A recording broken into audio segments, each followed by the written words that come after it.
श्रीपाद प्रबोधानंद जी कह रहे हैं, त्वयि कृत कुकर्म कोटेरपि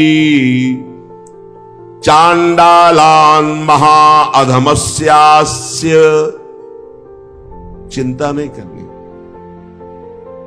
कह रहे यदि तुमसे त्वयि कृत, तुम्हारे जो कर्म है वो कुकर्म कोटेरपि, करोड़ों प्रकार से पापमय ही है, और सबसे नीच पुरुषों द्वारा भी धिक्कार योग्य तुम्हारे कर्म है,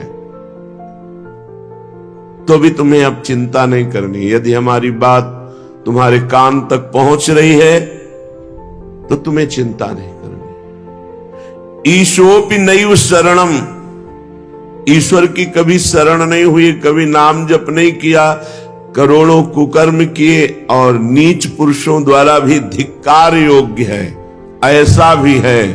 तो कह रहे हा वृंदारण्य किम विधास्यसि में, कि आपके पास मेरे कल्याण करने के लिए विधान नहीं, अर्थात ऐसे भी पुरुष का परम कल्याण श्री धाम वृंदावन कर देगा। विश्वास मानो, धाम में अपार सामर्थ्य है। जैसे जंग भरे लोहे में कभी ऐसी कामना ही नहीं हो सकती कि किसी राजा महाराजा का मुकुट बनकर लगे, लेकिन पारस के स्पर्श से वो ये सौभाग्य प्राप्त कर लेगा। ऐसे ही आलय बन बसत संग पारस के आयस कनक समान भयं, जैसे लोहा जंग भरा पारस के स्पर्श से स्वर्ण जैसा बनकर चमकने लगता है और आभूषणों के काम में आता। भला लोहा स्वर्ण जैसा कैसे बन सकता था? ये पारस का चमत्कार।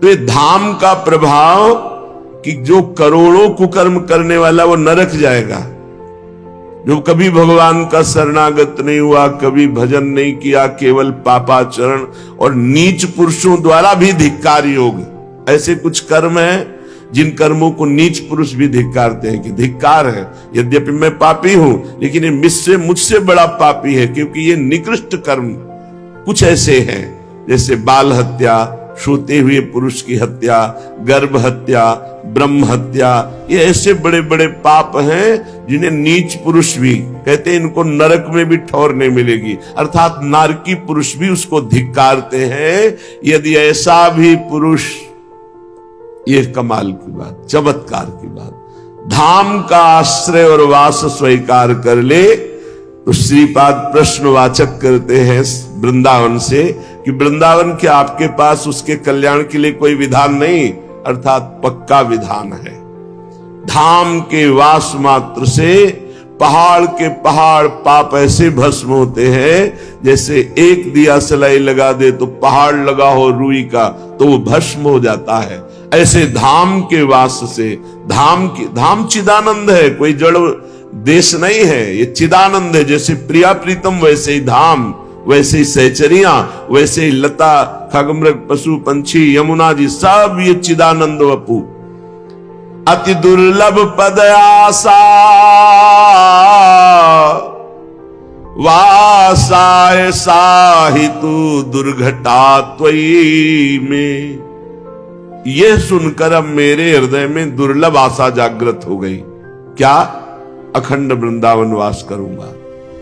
जब ये महिमा सुनी कि इंद्रियां जिसकी पापाचरण रत हैं, मन भी पापाचरण रत है, ऐसे गंदे आचरण की नीच पुरुष भी धिक्कार दे, कभी ईश्वर की शरण में नहीं हुआ, कभी चर्चा नहीं सुनी, कभी नाम जप नहीं किया, अगर ऐसा पुरुष भी वृंदावन वास करे अखंड, तो वृंदावन धाम उसे परम पद प्रदान कर देगा, इसमें कोई संशय नहीं।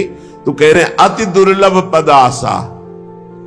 अब हमारे हृदय में एक दुर्लभ आशा जागृत हो गई है कि मैं अखंड वृंदावन वासी बनूं, पर शाही तू दुर्घटा त्वयि में, किंतु मेरे जैसे के लिए तो बड़ा दुर्लभ है वृंदावन वास, क्योंकि न इंद्रियां पवित्र है, न मन पवित्र है, न व्यवस्था है।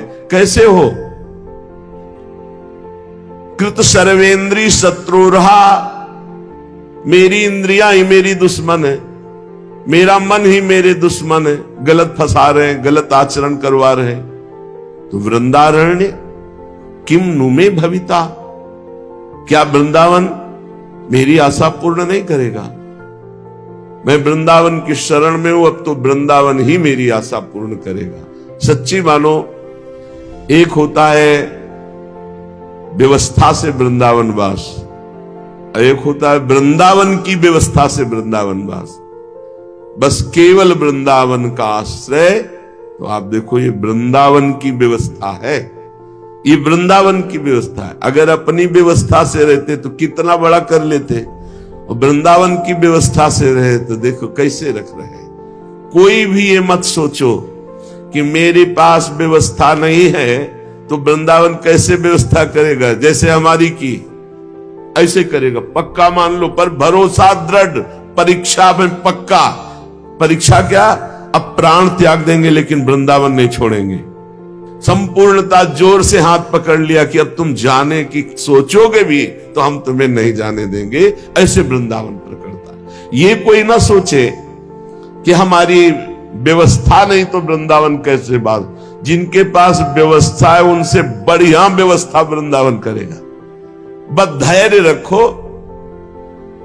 किसान भी फसल बोता है तो 6 महीने में तैयार होती, सिंचाई और सब मेहनत कर। आप धैर्य रखो, थोड़ा ठोकरे खाओ, फुटपाथ का सेवन करो, इधर उधर जैसे समय व्यतीत करो। रो हा वृंदावन, फिर जिस दिन सुन लेगा वृंदावन, वो ऐसी भारी व्यवस्था करेगा, कोई त्रिभुवन में नहीं कर सकता ऐसी व्यवस्था। क्या? शरीरवास की व्यवस्था, भजन की व्यवस्था, प्रियालाल के मिलन की व्यवस्था, प्रियालाल के समीप पहुंचाने की व्यवस्था, अनंत जन्मों की बिगड़ी बना देता है श्री धाम वृंदावन। बड़ा कृपालु है। जो मुरली मनोहर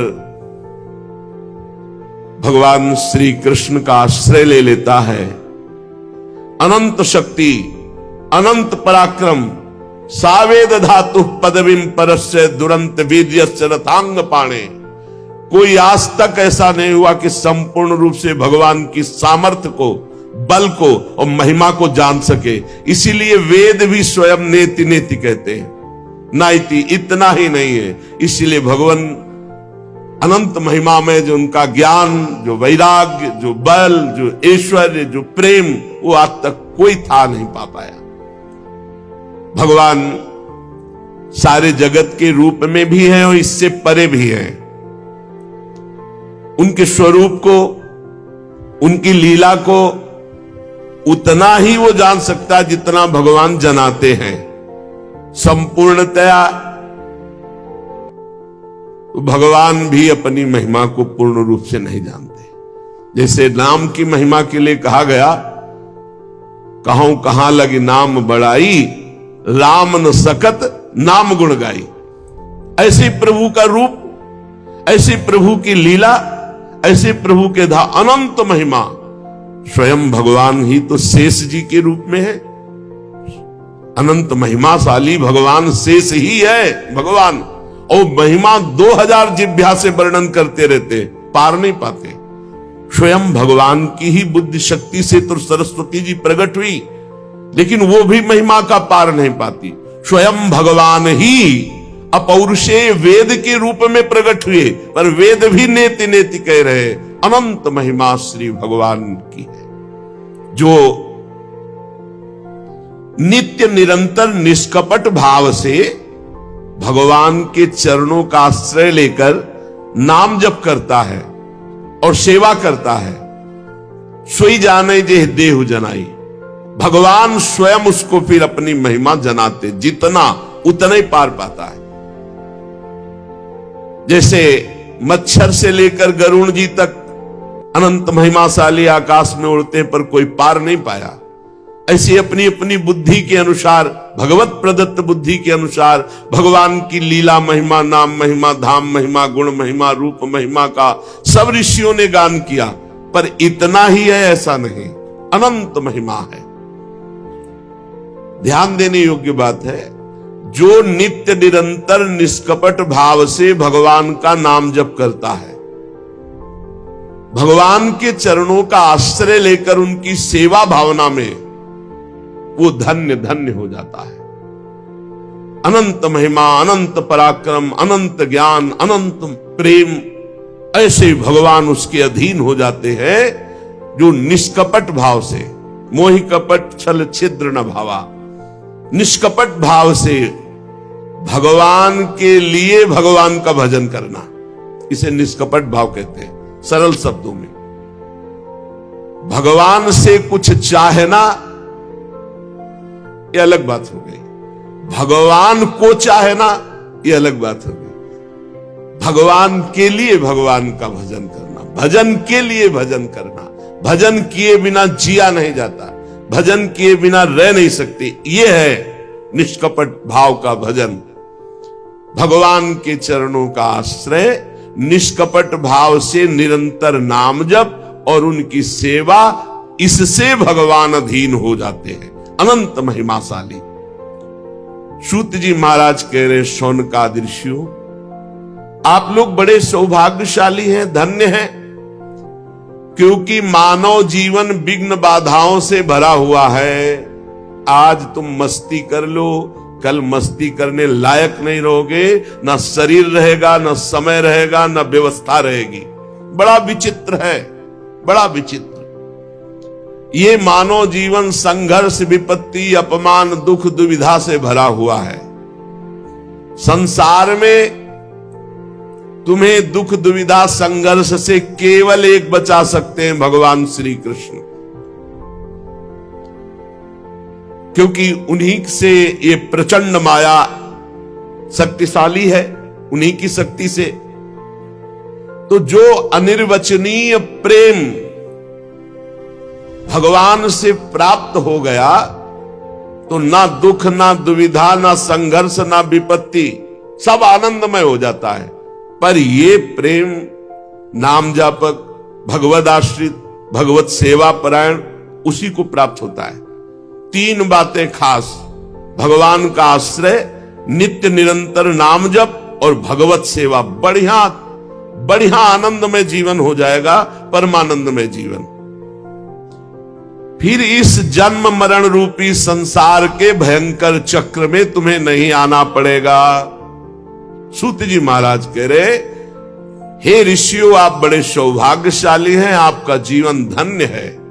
तीन बातें पकड़ लो, पकड़ लो। निष्कपट भाव से निरंतर भगवान नाम जप और दृढ़ भगवान के चरणों का भरोसा, और जो भी कर रहे हो ये भगवान की सेवा, अपने कर्तव्य को भगवान की सेवा, बढ़िया। उसे फिर इस संसार चक्र में, जन्म मरण के चक्र में नहीं आना पड़ता। बैठा लो हृदय में।